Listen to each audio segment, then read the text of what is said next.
In this lesson, we're going to go over the color profiles in Lightroom Classic CC. Now, this is only available in the 2018 versions of Lightroom Classic or newer. This was something that before you could edit down below with some calibration and color effects down at the very bottom of your tools, but now it's right up here. So you'll see first that there's this profile and then there's a drop down with a few different presets.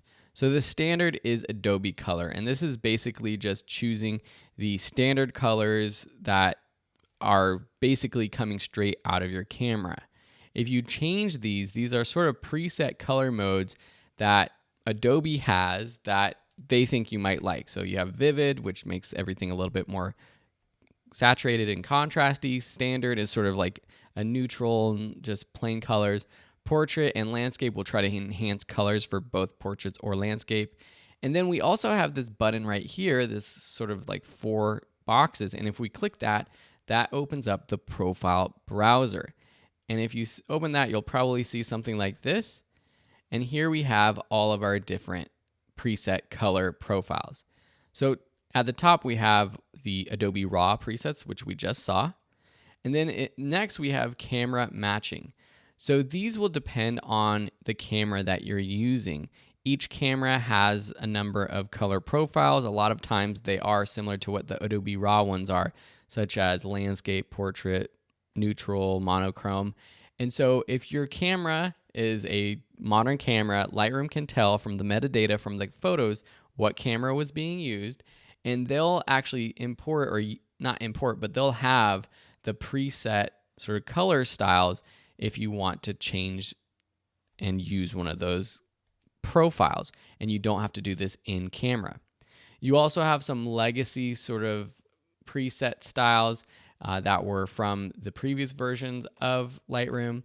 And then you have these new artistic, black and white, modern, and vintage ones. And these are the ones I would definitely check out. You have some more creative ones that can really make your colors a little bit more interesting. Like, for example, Artistic 6 looks really cool. Now, to apply them, all you have to do is click on the profile here. And then when you do that, you see a slider up at the top with an amount. You can drag it to the left to decrease the amount of color added or color editing it does, and then drag it to the right to actually duplicate sort of that effect or increase it. So the standard is at 100, and as always, if we just double click in the slider, it will reset it to what it was before. Now, if you're happy with this, all you would have to do is click close, and you'll now see that we do still have this amount slider up here. If you want to get rid of that or go back to the original, just click the drop down and choose Adobe Color. The other thing just to note is that you can favorite these. So for example, say you're always using Artistic 6, just click the Add to Favorites star button in the top right.